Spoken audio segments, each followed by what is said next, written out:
Morning, everyone. Morning, Brian. How you doing? Fantastic. Good. Everybody dry? Hey, Frank, you dry? Trying to stay dry, but difficult today. Sure is. Yeah. Morning, Mr. Mayor. Good morning. Morning. Thanks for joining. Hope you don't have too much flooding in your part of the world. Not yet. Long may it last. Hey, good morning, David. Good morning. How are you? Wonderful. Wonderful. David, do you know Jared Nicholson from Lynn? I assume you do. And Aaron Clausen also from Lynn? Yes. Good morning. Hello. Good morning. How you doing? Frank is from Good. Frank Tramontosi from Quincy. I assume you also know since you run service up there? Yes. I don't know if we've actually met on Zoom, but I think we've communicated. I'll see you tomorrow on Zoom, actually, for a meeting about Quincy. Yes, that's right.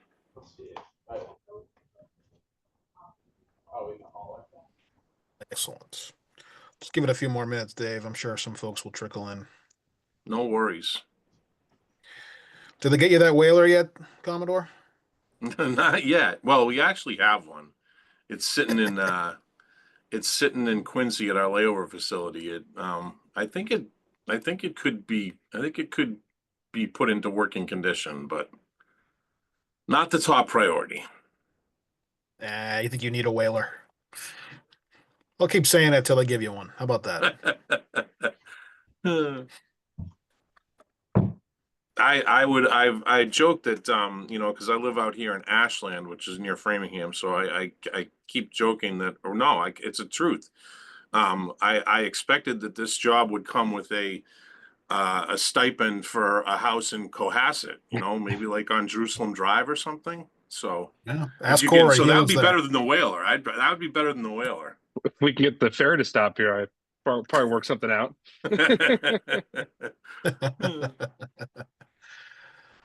When I was growing up, I had a friend who lived on Jerusalem Road, or Atlantic Ave, maybe.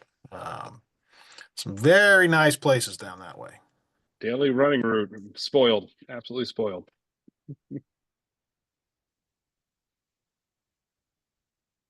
So, Commodore, I'm going to make you a co-host so you can share your screen. Excellent. And we can get going, Mr. Mayor, whenever you would like to call us to order. All right, yep, let's call the advisory committee to order. All right. Okay, did that work? It says you've started. Yep, there it is. You're good to go. All right, a few slides to run through. Let me move that. There we go. Here's what I want to talk about, and welcome to talking about anything else that you guys might have on your mind. We'll run through it. The active threat drill was pretty neat. Back in October, it's an operation that's led by the Coast Guard. It kind of checks two boxes. The operator, Boston Harbor City Cruises, is obligated to do an exercise like this annually as part of their Coast Guard certification, and the Coast Guard likes doing these as well. So 17 different law enforcement agencies, and it was an active shooter drill. The idea was that there was an active shooter on the boat, and that the police had to come out and neutralize the shooter on the boat. So we ran through the scenario, I think 15 times, and had 15 different small boats with harbor masters and police come and board the boat. This is the state police trying out their boarding ladder. That they carry that ladder on their boat, and they can throw it over the railing and then climb up onto the boat. So they were happy to try that out. We had the Hingham Harbor Master participating. I'm not sure which agency this is. And then you can see how it worked, where there were some Coast Guard auxiliary members who were simulating passengers on board the boat. And then the bad guys were, I think the bad guys were active duty Coast Guard servicemen, and the police had to go and find them. So a really nice day on the water. Really good experience to make contacts with all the law enforcement folks, and to get them familiarized with our boats. Anytime we can get any public safety people out on the boats and see what it's all about, it's good. It's a beneficial experience for everyone. So that was a nice drill. Here's some more meat that you guys are more interested in. Well, you're probably interested in everything. I hope you're interested in everything. I think it's great. Ridership. This is a confusing graphic, but the blue line at the top is 2019, pre-COVID. The dashed line is pre-COVID. The solid darker black line in the middle is the 2024 ridership, and the dotted gray line is the 2023 ridership. So some interesting things happening there in the summer and coming out of the summer. We're in general for the year, we're still going to be under our 2019 ridership. We're not going to hit pre-COVID numbers if we keep on the same pace. However, we're still way above 2023 numbers. So bouncing back quite nicely. In July, we were actually over pre-COVID numbers, and there's some points here. July 2024 was the highest ridership month on the ferry system ever. In August 2024, the ridership dipped below the August 2023 ridership. We're surmising that that's because in 2023, we had free fares on East Boston and reduced fares on other routes for the Sumner Tunnel mitigation. In August 2024, we didn't have that mitigation because the Sumner Tunnel opened back up in early August. So that's probably accounting for this dip in the 2024 number, back down below the 2023 number. Still knocking out of the park on summer ridership. So not too concerned, but that's what we're thinking is going on right there. Our highest ridership day in 2024 was for the Celtics parade. We carried almost 9,000 riders that day, which actually isn't that much larger than our non-parade ridership day. Historically, over the last few years, a Tuesday in late July is our highest ridership day. So that's an interesting point. Here are some individual route specific ridership numbers. I'm fascinated by the uptick on the F1 Hingham route in October. I wouldn't have guessed that October would be the busiest month on the F1 service. These graphs are just comparing 2023 and 2024. We don't have the 2019 numbers on these graphs, but solid ridership on the F1. It's the core of our service. And very decent ridership on the F2H. You know, that bell curve with the weekend service in the summer really boosts the numbers from May through October in the warmer months. And then East Boston and Charlestown, kind of interesting. Again, that East Boston is influenced by, you can really see the effect of the free fares in August of 23 and not in August of 24. So we really do think that that free fares in August did boost the East Boston ridership. And then you can see Charlestown is a strong performer and very consistent year to year. And finally, Lynn and Winthrop Quincy, fantastic ridership numbers in Lynn. Lynn and Winthrop both went through the end of November, so we'll see how they end out on the year. But very strong ridership, especially given kind of the less number of trips that we're running in comparison to all the other services. Any questions or anything on ridership? I know I'm going fast. These are great numbers. And and I think with next year's looking to be even higher with the return to work kind of being a theme now. Yeah, we're getting a lot of pressure from a lot of the seaport businesses about how we can improve service directly to the seaport. So that's one of the things that we'll be thinking about. But that's the theme we're hearing from the business community is return to work, and they want to make sure that the people have a way to get to work. So. Right. Seasonal schedules. This is a little bit of old news at this point, but there's still some stuff coming up. On the day before Thanksgiving and on Christmas Eve, we're going to shuffle the F1 Hingham service around a little bit. We're moving 2 of the trips from the end of the day to the middle of the day to accommodate that early dismissal kind of a model. Thanksgiving and Christmas have no service. The day after Thanksgiving was a weekday service. Saturday after Thanksgiving was the end of right after Thanksgiving we ended East Boston, Lynn, and Winthrop Quincy for the season. New Year's Eve regular weekday service. New Year's Day no service. Here's the page that we printed up for Thanksgiving. We've got a similar page posted for Christmas Eve. Right now you can see down at the bottom those 2 late evening trips that were canceled on the F1 service and moved to earlier in the day. The important thing to note on this is although we canceled those late evening trips on the F1 service, passengers who want to get from Boston to Hingham at those times can just go over to Long Wharf and use the F2H service.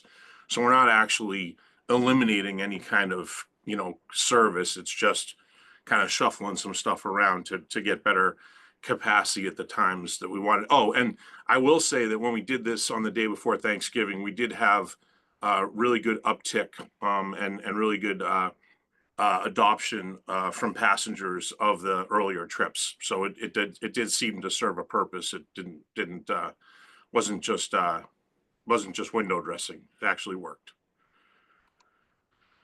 Here is the outlook for 2025. I'll spend a little more time on this slide because it's important. F1, of course, is year-round. F2H weekday is year-round. F2H Hingham and Hull weekend is the same pattern that we've always had. Start on Memorial Day weekend and on Columbus Day weekend. F3 East Boston weekday and weekend service is scheduled to start the first Monday of March, which is March 3rd, and end similar to this year on the last day of November, which I think might be a Sunday. So that's the plan for East Boston. we have the budget, we have the plan for that for East Boston. Obviously, there's some people advocating it for it to be a year-round service. We don't have that money for that. But you know, if we want to do that, we could someday. The boats for East Boston are provided by the service provider, so those boats are theoretically available for East Boston, for an expansion of East Boston. We don't have any concern about starting in early March. If there was advocacy to start earlier than this in 2025, that could be problematic in terms of staffing.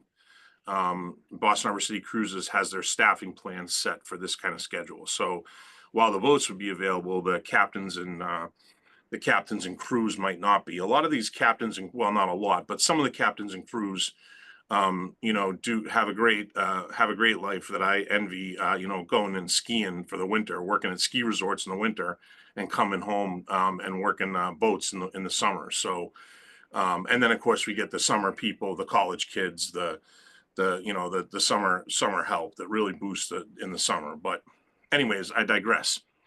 Continuing on, F4 Charlestown weekend year round, that's existed for years. Lynn weekday, the plan is to start the weekday service on March 31st and again end it right after Thanksgiving. Or actually that might be the day before Thanksgiving. We didn't have real huge ridership on the Friday after Thanksgiving. So I think the plan would be maybe to end it before Thanksgiving in this coming year. Lynn weekend service will mirror what we did this year and what we do on the F2H Hingham Hull, which is start the weekend service on Memorial Day and end on Columbus Day. Again, and then just to finish out the slide, the F6 Quincy Winthrop, we only have that budgeted for the weekday. We do not have a budget for the weekend service at this time. And the plan is to start that at the same time, end of March to end of November. And then the same thing that I said about East Boston holds true for Lynn and Winthrop and Quincy, with the additional caveat on both of those services that, you know, the Lynn, if we were going to expand to year-round service on Lynn, or especially Marina Bay Quincy, weather would be a significant concern for us. And we just have to understand that there'd be much higher risk of canceling service during the winter because of weather events for the Lynn, and also that Marina Bay Quincy dock is pretty exposed, especially to northerly winds. So any questions on this slide? Any comments? Just plug for South Shore. I mean, I think the biggest request we get from families is, you know, weekend service throughout the winter on the Hingham Hull. I understand the economics, but I'd be remiss if I didn't plug that. So there you go. Yeah, we've heard that. I've gotten some feedback from people, you know, saying, hey, it would be good to use it in the holidays to go into Boston for what have you, the Nutcracker, the Celtics, the Oh yeah, Bruins, even the shopping. Christmas markets, yeah, and again, Right. you know, if the goal is to get people off the roads and reduce carbon footprint, that kind of stuff, there's a good argument for it. If, you know, it's economics, then obviously, you know, it's different. But something we'd like to see. And also just a great thumbs up on the Salem ferry. That was huge. I think all of them were packed, and people talked about that in our communities for, you know, weeks on how great that was. So, you know, more targeted, you know, specific ferry service for events, you know, may be a good way to bridge that gap. Yeah, the Salem ferry, the one that Corey's talking about, was Boston Harbor City Cruises offered a privately owned, not sponsored by the MBTA, a privately operated ferry from Hingham to Salem during the month of October. Well, not even during the month of October. I think it was only for a couple of weeks at the end of October, right? Correct. It was only a few weekends, right? Yeah, so we worked with Boston Harbor City Cruises to allow them access to the dock, because it's our dock and our terminal. You know, so there's not a lot of private service running out of there, but Right. we felt that it was you know, a reasonable request and a reasonable thing for them to do. We do not have weekend service in October, so there's no disruption to our operation. So yeah, I heard those boats were packed, and yeah, what a great way to get around the city. Just a really neat operation. David, do you have the F4 Charlestown route that you can share? Say that again about F4. F4, the Charlestown route, do you have the schedule and the map that you can kind of share right now? Yeah, the schedule, I can just tell, I have the schedule in my little handy dandy book that I carry around. The schedule on the weekday is the first boat leaves Long Wharf at 6:30 a.m. and the last boat gets back to Long Wharf at 8:30 p.m. So in the morning, at rush hour in the I'm sorry, at rush hour in the morning and rush hour in the evening, we're running two boats with 15-minute headways. So there's a boat every 15 minutes in both directions. In the middle of the day, we go down to one boat and it operates with a half-hour headway. That's on the weekdays. On the weekend, it's one boat. It runs from 10 a.m. to 6:30 p.m. But I can send that out. And it goes, the boat lands just east of the USS Constitution in the Charlestown Navy Yard, at the very eastern edge of the Charlestown Navy Yard. But I can send that over to you. Thank you. It's really popular. It's been one of our core services for a number of years. A lot of people use it for commuting, and then a huge number of people use it for tourism to go from downtown Boston to visit the Constitution and the Charlestown Navy Yard. So two distinct demographics that we see on that boat, and then of course all the rest of the regular transit users. Anything else before I go on? Yeah, David, if you don't mind, so you mentioned the seaport, the convention center has their ferry down there. Is there talk about interoperability or anything else like that?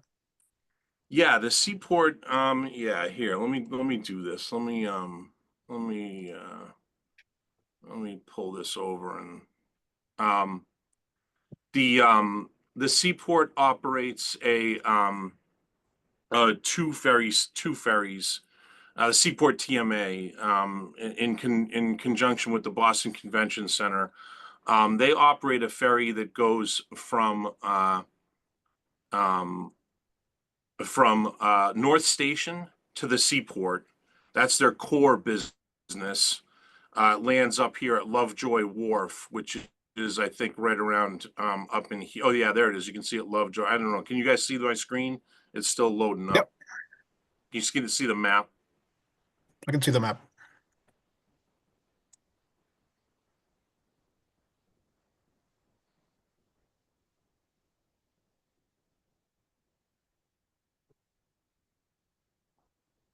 I might be trying to do too much with my little computer here.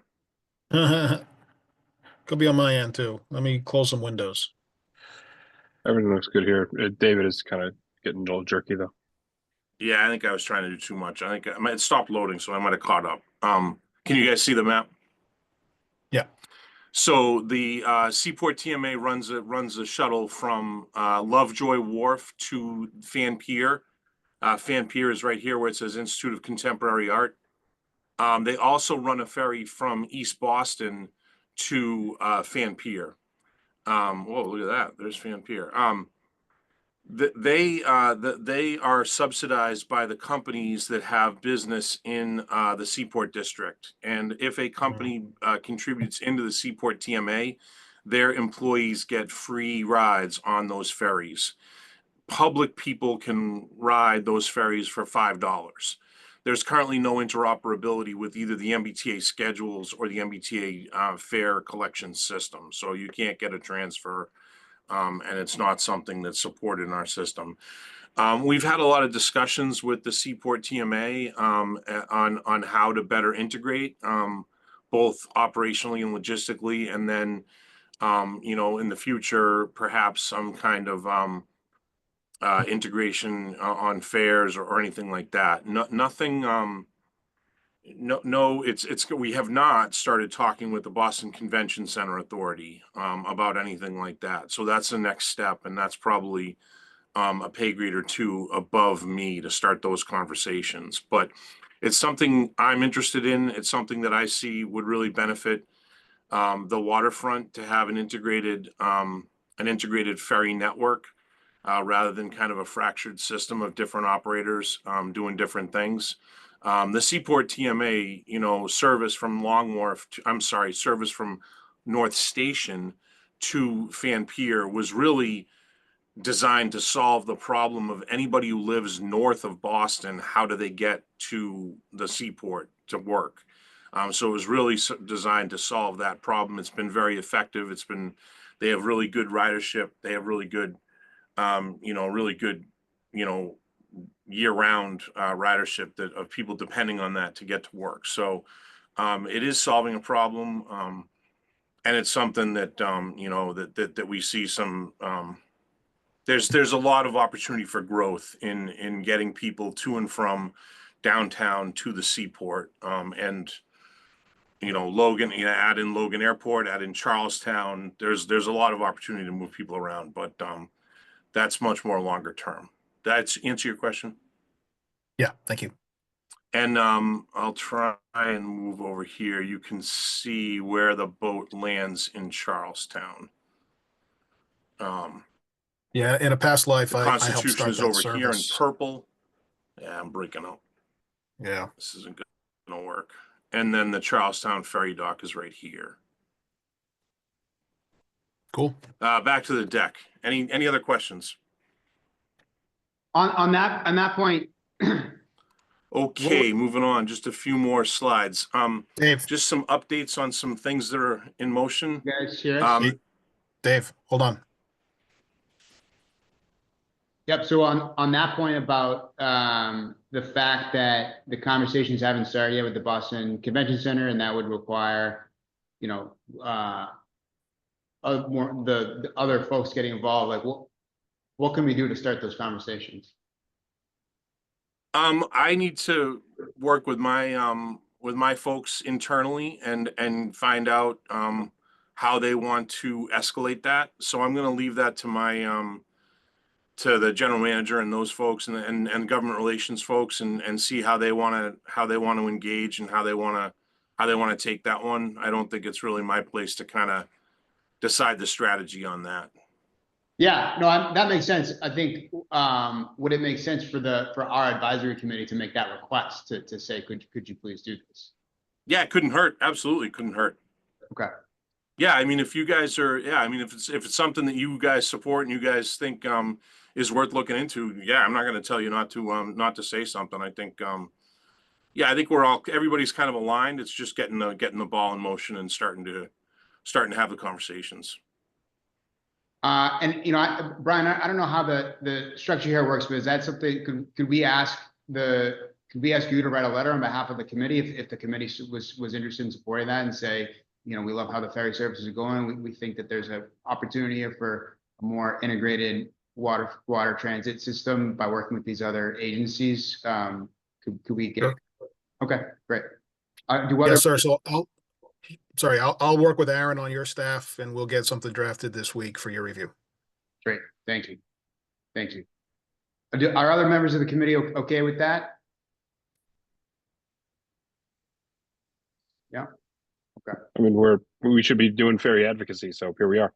Yeah. Great. Thank you. The Hingham Ferry dock replacement. We have a winning contractor, Coastal Marine Construction. The bad news is that the environmental permitting is delayed by an abutter who's appealed our Chapter 91 permit application. Their appeal is not material to the construction. They're complaining about things that don't really have anything to do with the construction. They're complaining about the ferries and the operation and sea foam and things that probably nobody has any jurisdiction on and are a fact of life. So we don't anticipate that the appeal is going to be successful in any way in stopping the Chapter 91 permit being issued. However, there is a bureaucratic process that needs to happen to adjudicate the appeal. So that's going to potentially, and we don't know how long that goes. Right now, the appeal is sitting with a a division of DCR, the Office of Appeals or something like that, you know, very kind of independent, you know, separate part of DCR that adjudicates these, and they have to assign a hearing officer and then go through the process. So we don't know if that's going to be weeks or months, but it might delay the execution of the project, because we need the Chapter 91 permit to do any kind of in-water work. The plan is, the last I heard from the capital delivery team, is to still award this work and give them notice to proceed and have them do any kind of onshore work, and also things that can be done, like the construction of the barges that will make up the floating part of the dock. So hopefully there's some sequencing tricks that you can do to gain back some of the time that we might lose while this appeal goes through the process. But it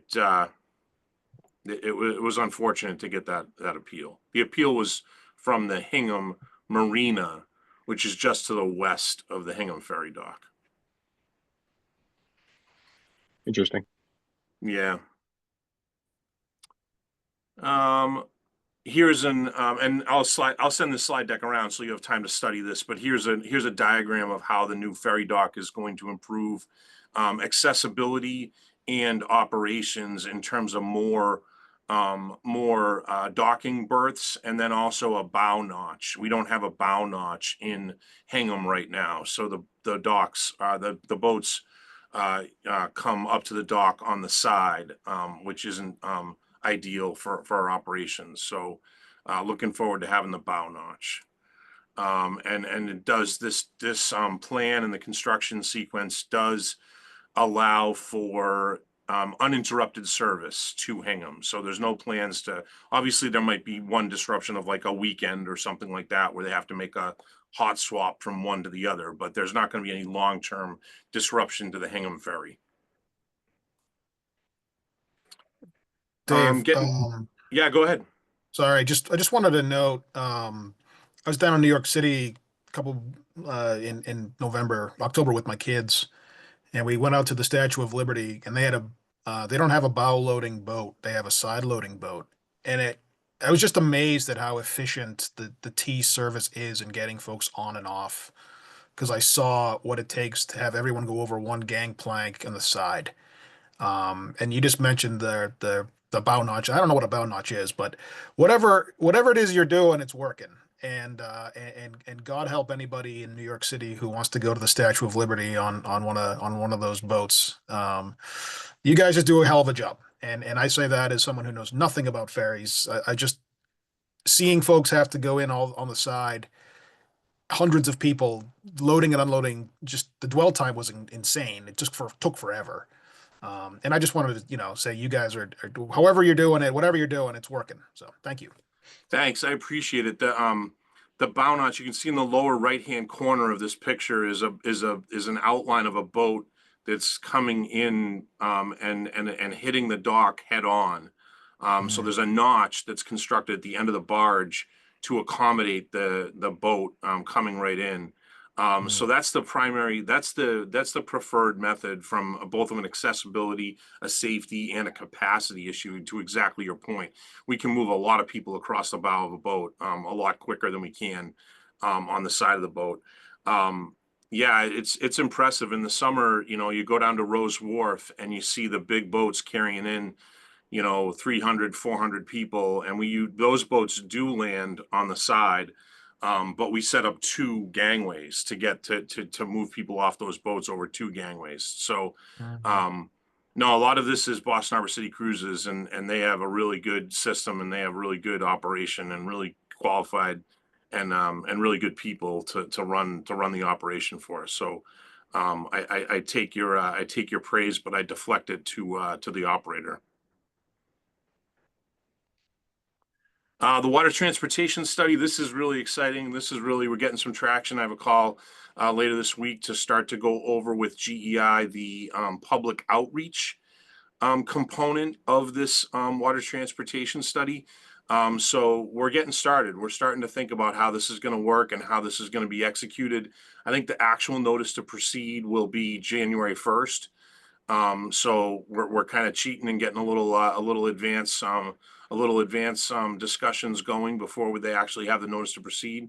But my point to GEI and MassDOT is there needs to be a lot of public engagement, a lot of stakeholder outreach. Obviously, this committee, is hugely important to engage with. And then all of the different stakeholders in all of the coastal communities and the public. So I think we're going to get some good, and I really look at this as a way to kind of, have some people with some better time on their hands, be able to step back and look at things like the Seaport District and how do we do inner harbor services more efficiently and more integrate in a more integrated manner. And I have some thoughts of how, of what the right answer might be, but it'll be helpful to have people a lot smarter than me take a look at it and then be able to use that as kind of a foundation that we can build on when we want to expand water transportation. And I then think it's fair to say, Dave, that we're willing to work with you on that if there's any interest. I will hold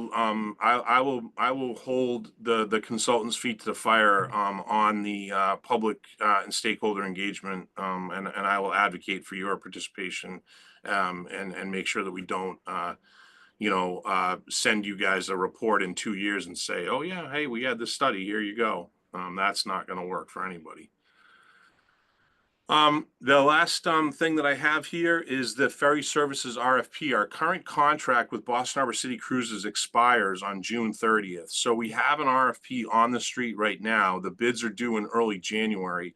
The way that we've structured this RFP is that we've produced a general base scope that contains all of the standard things that the ferry operators were going to have to do.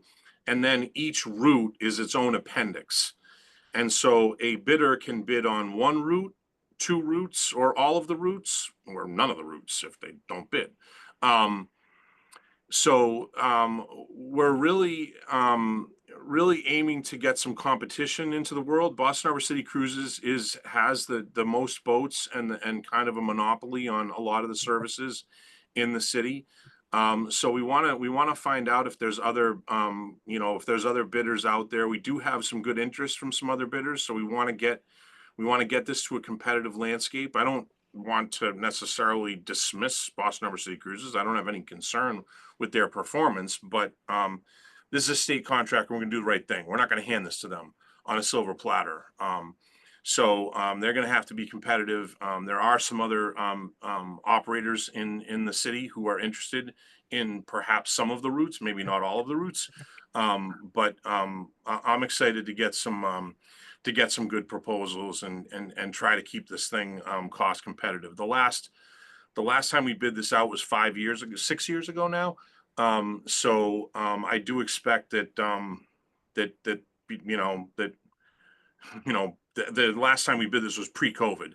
So when you factor in COVID and all of the inflationary pressures in the world, I am a little fearful that the bids are going to come in a little bit higher than what we're currently paying for service. But we're trying to keep it down and not gold plate it and ask for bidders to give us decent prices for what is a good foundational service for their year-round operation. So it's a total of 11 years, possibly on this contract with the 5.5 years and then 2 additional 3-year options. So it's a little over 11 years. The reason that we made it 5 years and 8 months is because we decided that July 1st, while it is the fiscal year, so it looks nice to a procurement and a bean counter, it is a terrible time to transition to a new operator in the ferry world. That's the height of our summer season.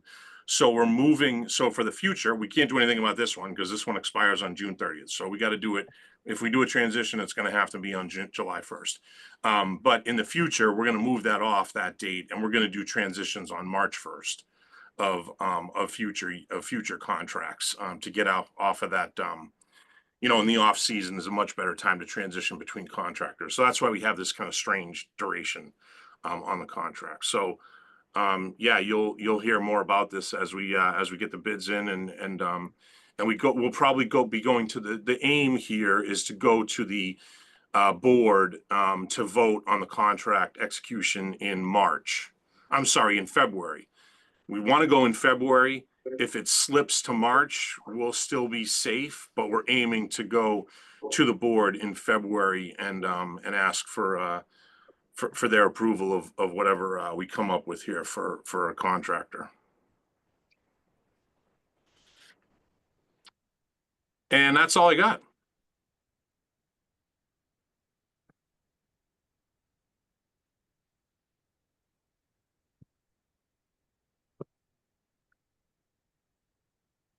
Dave, it's very impressive, your operation, and I think it's obvious that having someone in your position dedicated just to ferries was needed for a long time. And I think you've brought a level of professionalism and a level of certainly attention to detail to it that it's been needed for a long time. And I'm excited. In a past life, I worked on bringing those boats to Boston for the Convention Center Authority. And I just got very excited then for what ferries could do for the region. And seeing what you're doing makes me continue that. So thank you for doing what you're doing. And I'm sure the committee agrees that we want you to keep going. Thank you. Appreciate it. I like doing it. It's good. It's a good gig. Yes, it's certainly a change of pace from when felt like the ferries were getting handed off between different people, and we always had kind of oh yeah, we also do this, but Hornblower handles it, but they didn't know, just it was a mess. Not a mess, but this is certainly much better. Thank you. Appreciate it. Yeah, I mean, oh, sorry, go ahead. No, go ahead. One of the things I'm doing, a good example, not to toot my own horn, but a good example of one thing that I think never got the attention it needed was a day like today. We're going to have disruptions this afternoon. The southerly winds are terrible for Hull and for Charlestown. So we're going to have disruptions. But we sent out alerts yesterday to notify people that there were possible disruptions coming today. And then I'm working with my partners in bus operations. Hopefully we'll get a bus to shuttle people from Hingham to Hull if we have to shut down the Hull dock this afternoon and this evening. And we'll be able to message out, and then Charlestown, we don't need to run a shuttle because the 93 bus runs a very similar route to the Charlestown ferry. It takes a little longer because you're on the roads, but it's a good alternative. So really trying to take a kind of passenger perspective on everything and say, hey, if I'm going to work on Wednesday and I'm going to lose my ride home on Wednesday afternoon, what do I want to know and when do I want to know it?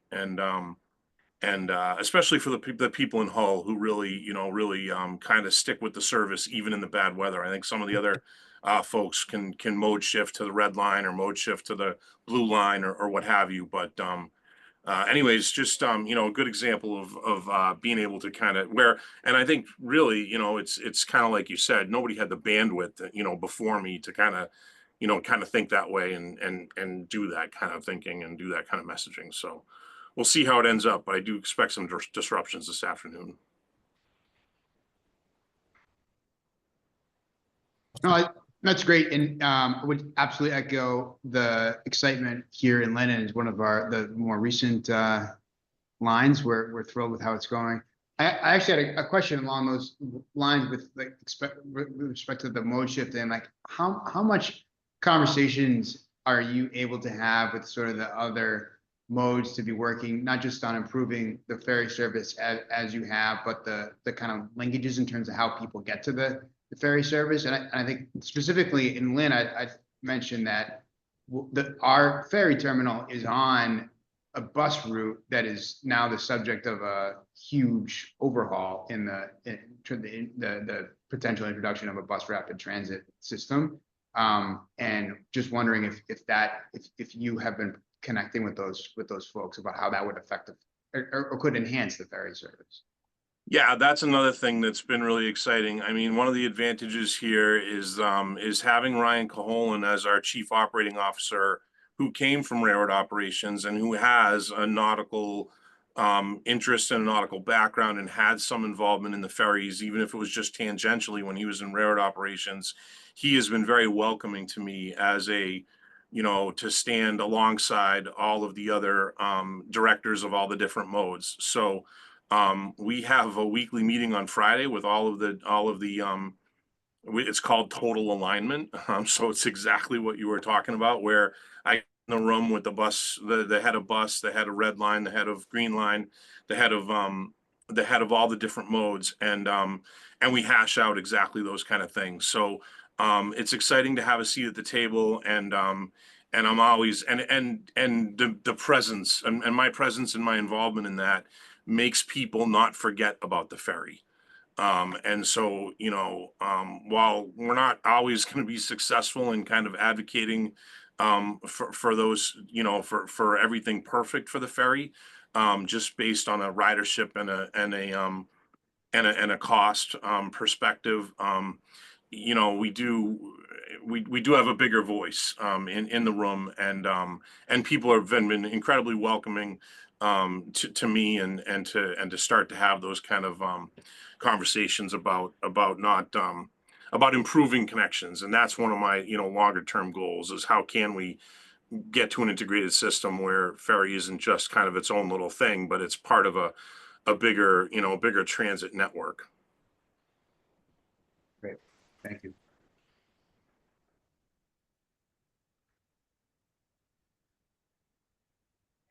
Any other comments or questions, or do we have any other business, Brian?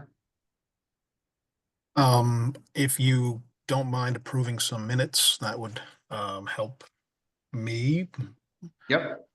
What's the date of the minutes that we're looking to approve?